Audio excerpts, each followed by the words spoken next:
Afternoon, week 14. Yes, it's your birthday. We're gonna make bets like it's your birthday and just win all of the money, all of it. All right, Brandon. It's the afternoon segment. There's 3 games in the afternoon this week. They're okay. One of them is going to be, I think, a pretty good one. But there's one that I think is going to surprise people who I'm on. It's going to be a surprise one. So let's start off here. Chiefs, Broncos. Chiefs are going a mile high where the weather's thick. People can't breathe as well, Brandon. Have you heard that before? Kicks go a little further there too, Brandon. Have you heard that before? Next. Okay. Broncos are 9.5-point dogs over under 44. Everyone hates the Broncos. I hate the Broncos. The world hates the Broncos. Every time they see Russell, I want to smack him. I think everyone who has a brain wants to also smack him. Chiefs looking to bounce back. They should just bum rush this team, but for some fucking sick reason, that 9.5 with that scary good Broncos D who seems to keep that team in every fucking game they're in. I like him. Weirdly, I like him. For some reason, I'm going to say it now, I think Russell has his best game of the year this week. He has his best game. Like, it's not a big bar to hit, but he has his best game as a Bronco this week. This is the week that I don't know why, but he's like, oh, Patrick Mahomes, I've been you. I was you before you, okay? And he's gonna try and show it this week. I could be dead wrong. I'm probably dead wrong, but I don't know. Brandon, what do you got? He throws 2 touchdowns. That's his best game of the week. Exactly. He doesn't need to do much. He's gonna have his best game of the week of the year. Oh man, I think this is one of the ones where I had to disagree with you. I get Fair it. enough. The 9.5. I want to take it too, but Dude, they're so bad. I see so many scenarios where the Broncos could cover or they can't. So just like, but the Chiefs teams, I know they're not that great at covering large spreads. Mm-hmm. But I just can't. I mean, I can't get behind these fucking Broncos against one of the best teams in the NFL. I just can't. That's fair. And it's not like the Chiefs' defense is bad either. That's one thing Yeah. I hadn't mentioned that with my little rampage about it being Russell's best game. Like the Chiefs' D is legit, and the Broncos have fucking nobody. I mean, I guess their tight end is looking a little better, and Jerry Jeudy played last week, so he'll probably play this week. But their scheme is straight dog shit. It's bad. And Sutton looks like he's treading towards not playing as of right now with this hamstring. Yeah. But I mean, I feel like the way that the Broncos can win is exactly what I said last week. What the fucking Bengals did. Right. You could stop Travis Kelce. Yes. And stop their minimal run attack that the Chiefs have. You can win. Right. You can fucking beat them. I'm telling you. If And you the stop Broncos, Travis Kelce, it's so hard for them to win, dude. Dude, Broncos match up. They do. Well. That's the thing. They match up well. That's it. They just need Russell to show the fuck up a little bit. Like a little bit, honestly. Exactly. Yeah. So this is one where I think like, oh man, I think it's gonna be a scary one. Like maybe if anything, Chiefs pull away late and like maybe cover that 9.5 and get to that 10, like a late touchdown. They're already up 3, and like they just like Broncos can never score again. Yeah, but Steve, the thing is about that is like I could see for that scenario, the exact scenario, like the Chiefs were up 10. Totally. I could see, like I said last week, I could see him McManus like kicking a 50-yarder, and they're trying to get like 2 for 1. They're trying to score real quick at like 3 minutes, hopefully get the ball back and then score a touchdown at the end. Yep. So I mean, like I said, I could see a backdoor cover. So that game, honestly, I feel like that'd probably be in a teaser leg for me for the Chiefs. Like I'd probably tease them down. But I guess it's a scary one too, 3.5. But I'm fine with that. I think they win by. You're fine with 3.5. Okay. I'm fine with 3.5. Okay. Because mind you, last year I took the Broncos at home against the Chiefs, and I had the Broncos the last leg of a parlay for like $700. I had the Broncos plus 14.5, and they fucking lost. No. So it's like, yeah, and I felt like they were better last year. So I mean, right? Like I don't know. Yeah. Who was there? What? I don't even remember the Broncos last year. This team has been so bad. Yeah, it was Bridgewater. He was a quarterback playing for them. That's right. So I mean, you heard my spiel. You shouldn't feel good if you're going to take the Broncos 9.5. But also, like the Chiefs, just damn, they're going. I feel like if this was at home, I would feel like a totally different thing. But this is on the road, so I mean, we'll see. This is a one huge step up for the Broncos too, but their defense has been lights out. So Yeah, I mean, this could be one of those things where they have no business playing with them, and that's the reason why they play well for because some the reason. NFL has stupid amount of parity. Exactly. Yeah, yeah. Okay, cool. Panthers going on the road. Seahawks are 4-point favorites at home. Over unders 44. This is a 12th man versus Sam Darnold game. I feel like for me, like the 12th man is gonna make Sam Darnold feel like he's seeing ghosts again. The only thing here is like Kenneth Walker might be out, and the Panthers like D-backs I feel like match up really well with like Metcalf and Lockett and like some of those guys. So the was Kenneth Walker to kind of like open things up for the passing game.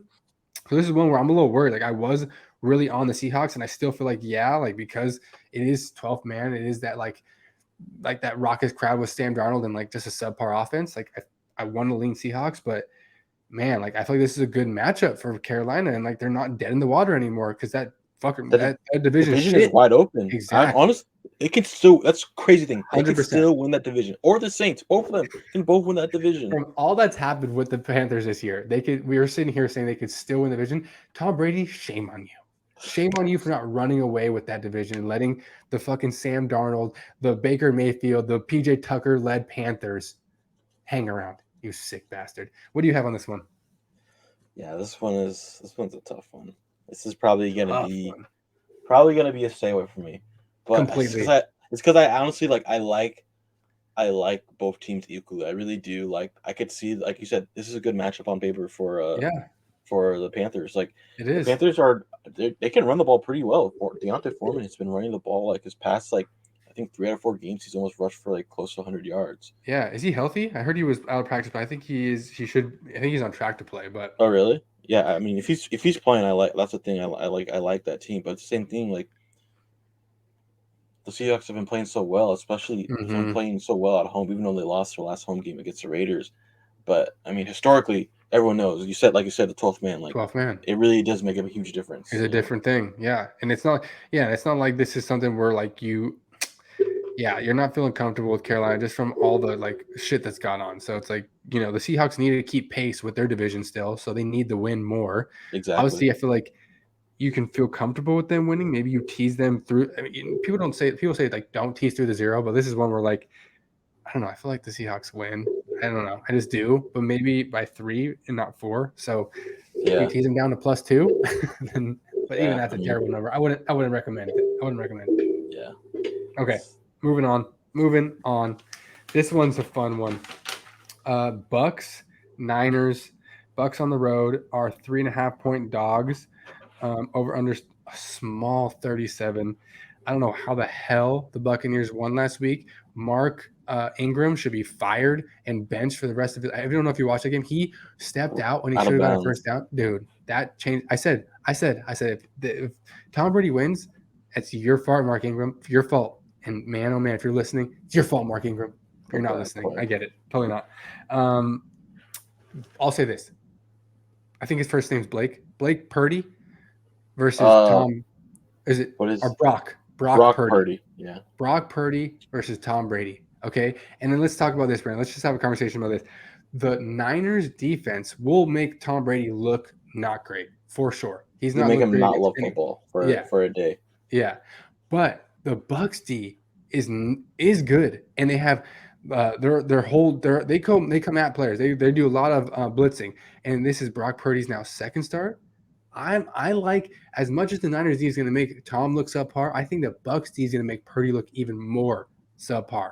Just because it's second game, he's Mr. Irrelevant, last pick of the draft, like the whole thing. And this is one where like I'm just taking the Bucks. Like I feel like the number 3.5. Like at 3, no, I'm staying away. But 3.5, like if they lose, they're losing by 3. I think this is gonna be like a late one. I don't think Brock Purdy's gonna light up the Buccaneers defense. Like I just don't. And usually statistically, Shanahan at home isn't the best at covering without Jimmy in general. So what do you got here? What do you think here? Man, this is an early preview of the NFC Championship. Mr. Irrelevant versus the GOAT. Versus the GOAT. But Hmm. This is gonna be like a great. It's kind of like a great defensive matchup. I think both teams have great defenses, but I think as of right now, I think the 49ers are a little bit more healthy as Yeah, far as like most of their starters.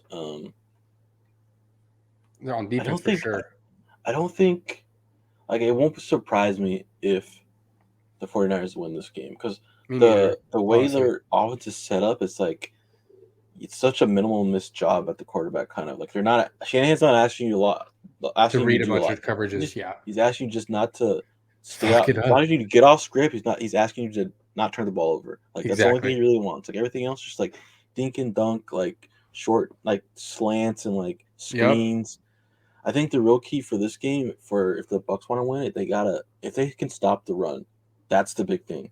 yeah, You get a young exactly. quarterback With no run having to game, exactly with no run game, yeah, having to pass the ball all game, and you fucking throwing those fucking fast ass linebackers having to blitz, like that'll be a exactly. problem for them. I think the thing here is like the Bucks need to like get a touchdown lead. Make the It, make the Niners feel like they need to throw a little bit, yeah, and I then like that's where that. things can get a little squirrely. Like Yeah, if you have the Niners leading all game and the Bucks are trying to come back all game, like I'll probably live bet the Niners at that point. But like yeah, I just, dude, I think if the Tom can get up by 7 at any point in this game, you're gonna have Purdy like start pressing, and maybe Shanahan like calling a little more like different kind of plays than he would than just a normal like run play. But they just have so many weapons from Debo to Kittle to Ayuk to now CMC. It's gonna be tough for the Bucks D. The only X factor is if they can make Purdy like just at all not play like just yeah. exactly. Get him out of his He, comfort zone. Yeah, Exactly. Whatever he did well last week, fucking find it and make sure he doesn't do it again. yeah. That's the afternoon, Brandon. Next one up, we're going to come up with the primetime games. We'll talk Prime about time, Thursday, baby. Sunday, and the Monday games. So next up, Not we'll talk Sunday to night, you fools baby. soon. Later.